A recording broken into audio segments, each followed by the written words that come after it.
Halo semua, kembali lagi dengan saya Saga. Di part sebelumnya, tim warisan budaya membentuk tim baru bersama Huang, Li Jun, dan Dr. Ko. Mereka bekerja sama untuk mendapatkan koin Jason Tabo dari tangan Jang Junfung.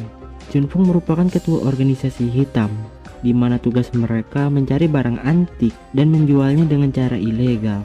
Tentu, masuk ke markas Junfung tidak mudah. Berkat bantuan Li Jun dalam bayang-bayang, mereka berhasil menyelinap ke dalam, sementara Sugong sebagai eksekutornya. Tanpa diduga setelah masuk ke dalam berangkas itu memiliki perangkap yang mematikan. Apakah Sugong mampu mengambil koin itu? Atau sebaliknya, dia tewas akibat terkena jebakan? Penasaran gimana kelanjutan ceritanya? Mari kita masuk ke alur filmnya. Huang meminta Li Jun untuk menganalisa pergerakan bola jebakannya. Setelah berhasil dianalisa, data itu langsung dikirim ke Huang. Perlahan tapi pasti Huang mencoba maju ke depan sambil menghindari jebakan.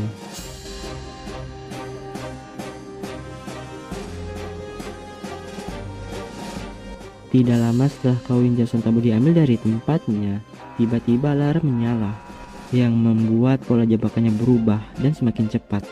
Secara diam-diam Windal membantu mereka mencuri koin Jason Tabo. Anak buah Junfung langsung bergegas ke kasino. Kaptennya berusaha menghambat mereka dengan menaruh mobil di jalan utama.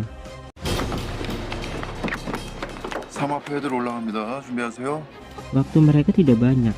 Minwu mempercayakan kepada Changhun koin Jason Tabo tersebut, sementara dirinya membantu Sugong.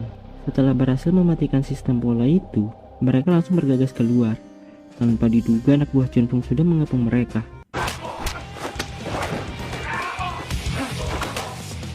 Pada akhirnya mereka berhasil lolos dari sana. Masalah tidak berhenti sampai di situ. Anak buah Junfung juga sudah mengepung lantai bawah. Berkat kemampuannya yang mumpuni, Huang dan Minwu berhasil kabur dari kasino. Di tengah perjalanan, Kapten Jang menurunkan Huang dan mereka langsung pergi meninggalkannya. Sementara itu, Changhun bertemu dengan Windal ketika dia sedang menuju ke markas.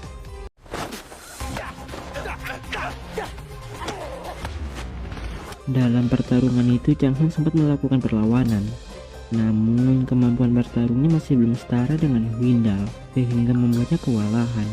Beruntung ada Kapten yang bersama Minwu datang tepat waktu. Lalu, Changhun dibawa ke rumah sakit untuk diobati. Setelah dipikir kembali, Changhun penasaran dari mana Windal tahu rute pelarian mereka. 어떻게 살무사 그놈이 우리 계획이랑 제 이동 루트까지 싹 다 알고 있었던 거죠?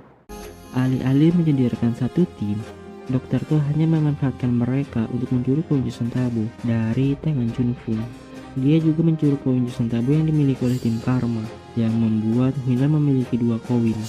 Dr. Ko membuat kesepakatan dengan Windal. Dia ingin Windal mengabulkan satu permintaannya. Beruntung kaptennya sudah mengantisipasi kejadian itu. Seminggu sebelum misi dimulai, dia bersama Li Jun membuat replika koin Jason Tabo palsu. Lalu koin itu dimasukkan alat pelacak. Sekilas koin itu mirip dengan koin aslinya. Berkat alat pelacak yang mereka pasang, mereka sudah mengetahui di mana lokasi ke-6 koin berada. Dalam permainan itu, tidak masalah memiliki 1, 3, atau 5 koin. Siapapun tidak akan pernah menang, kecuali punya 7 koin Jason Tabo. 촉이 예술이야 예술. 그렇죠. 장난 아니죠. Setelah mengetahui Windal gagal membunuh Changhun, Dr. Ko memintanya untuk tidak mengulangi kesalahan yang sama jika dia masih ingin melihat adiknya tetap hidup. Windal memiliki seorang adik bernama Yuki. Selama ini Yuki hidup dengan tenang di Jepang di bawah pengawasan Yungso. Di samping itu Yuki mengidap penyakit leukemia. Tapi berkat bantuan Yungso yang membawanya ke rumah sakit elit, perlahan demi perlahan keadaan Yuki mulai membaik. Itulah alasan kenapa Windal sangat patuh terhadap perintah Yungso. 못된 오빠가 됐어. 이렇게까지 만들면 안 돼. 없도록 하겠습니다. Kini Yungso sudah memiliki 7 koin Jason Tabo. Waktu yang ditunggu-tunggu akhirnya telah tiba. Lalu Windal menemui Dr. Ko.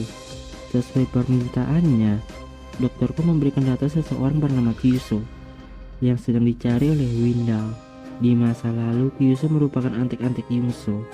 Ketika masih remaja, Windal dilatih olehnya untuk menjadi seseorang yang berkepribadian kejam. Ketika sudah matang, Yungso mengadopsinya lalu dijadikan tangan kanan untuk mencapai ambisinya. Misi pertama Winal saat itu adalah membunuh kedua orang tua Huang. Di malam itu, Winal membunuhnya karena merasa kesal kepadanya.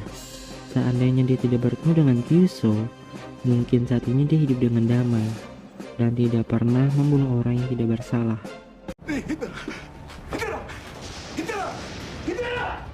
Pelacak GPS yang mereka pasang mati di yayasan Mugunghwa milik Kim Yungso. Kapten Kim menduga Yungso menyimpan koin itu di suatu tempat di dalam yayasan Mugunghwa.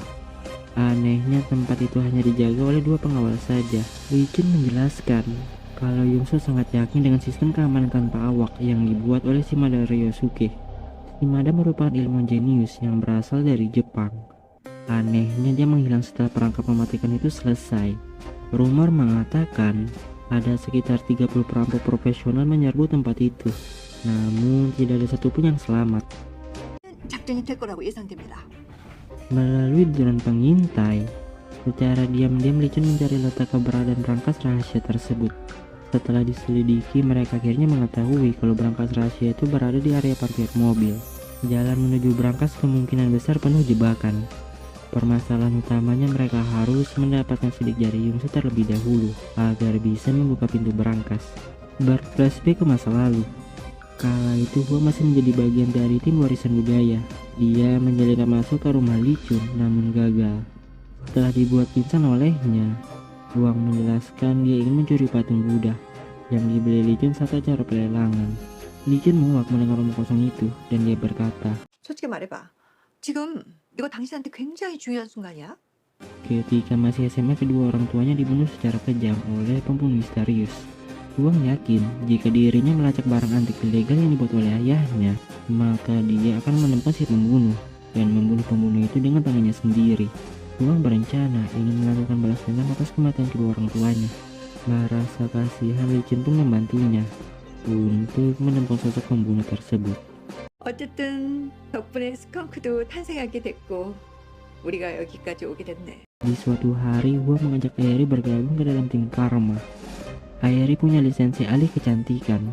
Bukan hanya itu, pijat akupuntur dan pijat tradisional dia juga memilikinya. 2 kali sepekan Yungso selalu mengirim seseorang ke rumahnya untuk melakukan perawatan tubuh. Yungso memesannya melalui Spa Chungdam, di mana manajer Spa Chungdam adalah kenalan Lee Chun. Karena Airi memiliki lisensi kecantikan, Lee Chun akan mengirimnya masuk ke sana untuk mendapatkan sidik jari Yungso melalui perantara sahabatnya. 팀 카르마의 막내 진엘입니다. 야, 박수! 3 hari kemudian kapten yang bersama Changwon datang ke sana untuk mengajukan Airi menjadi tukang pijat Yungso nanti malam. Mereka sudah menyiapkan sebuah rencana yang matang. Di sela-sela memijit badan Yungso, mereka berdua bermain sebuah game. Yang kalah akan dihukum. Airi berpura-pura kalah dalam permainan itu, yang membuat dirinya berhasil mendapatkan sidik jari Yungso. Perfect. Dilihat dari drone pengintai, tidak ada pergerakan mencurigakan yang terdeteksi. Lee Chun merasa Yungso masih belum mengetahuinya. Malamnya, Huang bersama Minyu secara diam-diam menjelajah masuk ke dalam yayasan Mugunghwa, dan mereka pergi ke area parkir mobil. Berkat sidik jari Yungso, mereka berhasil masuk ke dalam. Tanpa mereka sadari, rencana mereka sudah diketahui oleh Yungso. Yungso memang sengaja memancing mereka masuk ke dalam perangkapnya, membunuh 2 burung dalam satu lemparan. Kembali ke Huang, tiba-tiba saja koneksi mereka terputus. Gara-gara kejadian itu membuat fungsi baju Sugong mati total. Sementara itu Yungso merekrut anggota baru bernama Sota dalam misi kali ini. Winal akan memimpin pencarian di dalam ruangan, dan Sota memimpin pencarian di luar ruangan. Waktu mereka tidak banyak. Lee Chun mencoba melacak alat penyadap yang menjadi penyebab terputusnya koneksi mereka dengan Sugong. Setelah berhasil ditemukan lokasinya, Kapten Chen dan Chang pergi ke sana untuk menghancurkan benda tersebut. Sementara itu, Huang dan Miu telah sampai di sebuah ruangan. Mereka disuruh memasang puzzle dan menempelkannya di tembok.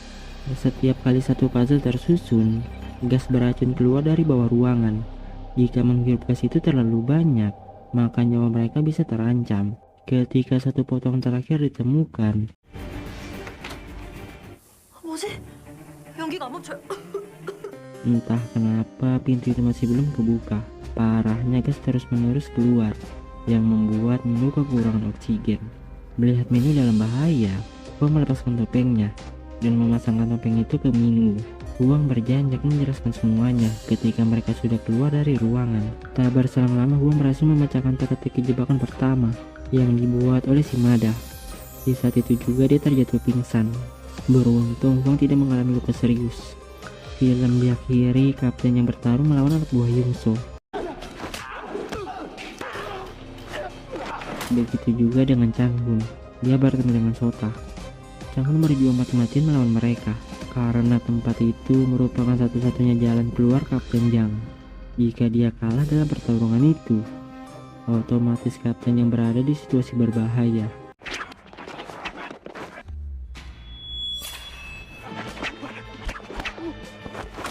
Pada akhirnya Changhun berhasil memenangkan pertarungan, namun dia terluka parah. Di tempat yang berbeda, anak buah Yungso sudah mengetahui tempat persembunyian Li Chun dan dia jatuh pingsan. Dan part ketiga pun selesai. Kalau kalian merasa filmnya burik, percayalah film sebelumnya jauh lebih burik. Terima kasih untuk kalian semua yang sudah mensupport saya dari awal hingga sekarang. Sampai jumpa lagi di part selanjutnya. Dadah.